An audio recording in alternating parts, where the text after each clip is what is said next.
एकलव्य निषाद राजा हिरंधनु और माता सुलेखा के पुत्र थे।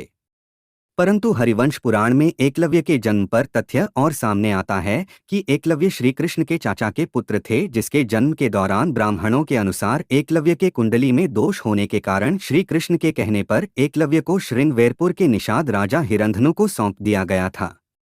एकलव्य का बचपन का नाम अभिद्युम्न था, जिसे अभय नाम से भी पुकारा जाता था। एकलव्य के पिता हिरंधनु श्रृंगवेरपुर के कुशल शक्तिशाली निषाद राजा थे, जिनके राज्य के सभी प्रजा सुखद तरीके से रहते थे। हिरंधनु बेहद शक्तिशाली राजा था। यही कारण था कि श्रृंगवेरपुर की सीमा मगध, मथुरा और हस्तिनापुर जैसे राज्य की सीमा तक फैला था।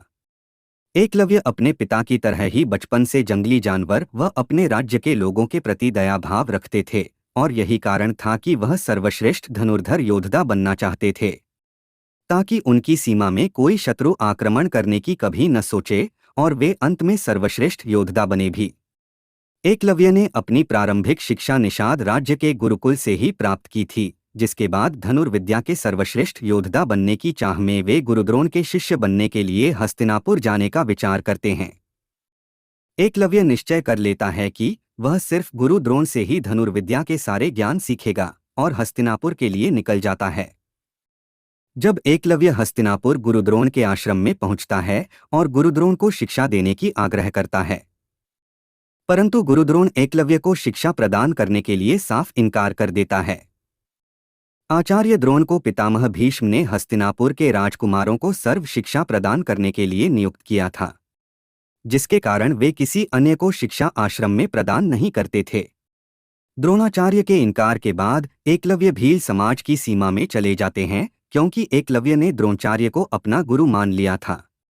इसीलिए वे बिना धनुर्विद्या का ज्ञान प्राप्त किए अपने राज्य जाना नहीं चाहते थे और जंगल में गुरुद्रोण के मिट्टी की मूरत बनाकर उसके सामने अकेले धनुर्विद्या के सारे गुण सीखते रहे। बेलपत्र की वर्षों की तपस्या एवं प्रयासों के बाद आंखें एकलव्य धनुर्विद्या में निपुण हो गया था, कहा जाता है। एक दिन एकलव्य ध्यान मुद्रा में बैठे हुए थे, लेकिन एक कुत्ता के भौंकने की आवाज जोर जोर से आ रही थी, जिसके कारण एकलव्य ध्यान नहीं कर पा रहे थे। तत्पश्चात एकलव्य ने अपना धनुष उड़ाया और शब्द भेदी बाण चला देता है, जिससे कुत्ता का आवाज आना तुरंत बंद हो जाता है। वह कुत्ता पांडु पुत्रों का होता है। पांचों पांडव कुत्ते के मुंह को तीरों से भरा देख चौंक जाते हैं, क्योंकि कुत्ते के मुंह से एक कतरा रक्त नहीं निकला था और उसके मुंह में अनेकों तीरें भरी हुई थी। कुछ समय बाद एकलव्य पांडवों के समक्ष होता है। एकलव्य को देख अर्जुन क्रोध में आ जाता है और एकलव्य से युद्ध करने को आतुर होता है, परंतु धर्मराज युधिष्ठिर अर्जुन को समझा लेता है और एकलव्य को अपना परिचय देने को कहता है। तब एकलव्य अपने आप को द्रोण शिष्य बताता है, जिसे सुनकर अर्जुन चकित हो जाता है, क्योंकि आचार्य द्रोण ने अर्जुन से वादा किया था कि वह अर्जुन को सर्वश्रेष्ठ धनुर्धर बनाएगा, परंतु एकलव्य धनुर्विद्या में अर्जुन से कई गुना ज्यादा निपुण था। जब आचार्य एकलव्य के पास पहुंचते हैं तो सभी का एकलव्य प्रेम पूर्वक स्वागत करता है और आचार्य द्रोण को अपने धनुर्विद्या का परिचय कराते हैं, जिसे देखकर आचार्य द्रोण एकलव्य से बेहद प्रभावित होते हैं।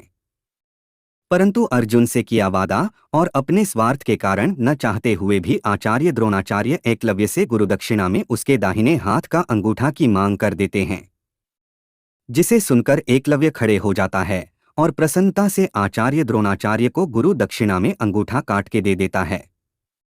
अंगूठा के कट जाने के बाद भी एकलव्य के युद्ध कुशलता में तनिक भी कमी नहीं आती और वह अपने राज्य श्रृंगवेरपुर लौट जाता है, जिससे उपरांत वह अपने पिता के बाद श्रृंगवेरपुर राज्य का राजा बन जाता है।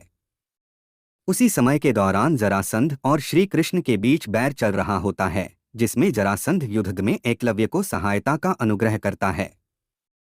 तत्पश्चात एकलव्य जरासंध की ओर से यादव सेना पर टूट पड़ता है और अकेले ही समस्त यादववंशी योद्धाओं पर भारी पड़ता है, जिसकी सूचना श्री कृष्ण को होती है और श्री कृष्ण युद्ध भूमि में पहुंचते हैं। श्री कृष्ण एकलव्य के वीरता और तेज तर्रार बाणों को देख आश्चर्य में पड़ जाते हैं। तत्पश्चात छल से श्री कृष्ण द्वारा एकलव्य की मृत्यु हो जाती है। एकलव्य की मृत्यु पर एक और तथ्य महाभारत के अर्जुन कृष्ण संवाद में मिलता है कि श्री कृष्ण ने पांडवों की विजय में रुकावट खड़ा करने की आशंका में एकलव्य को छल से मारा था, क्योंकि उस समय एकलव्य जरासंध के पक्ष में थे और निश्चय था कि वह महाभारत के भीषण युद्ध में कौरवों की ओर से लड़ते। अगर ऐसा होता तो पांडवों को पराजय का सामना करना पड़ सकता था। एकलव्य के मृत्यु के उपरांत एकलव्य और उनकी पत्नी समीरा का पुत्र केतुमान श्रृंगवेरपुर का राजा बन जाता है और महाभारत के युद्ध में कौरवों के पक्ष में लड़ते हुए भीम के हाथों वीरगति को प्राप्त होते हैं।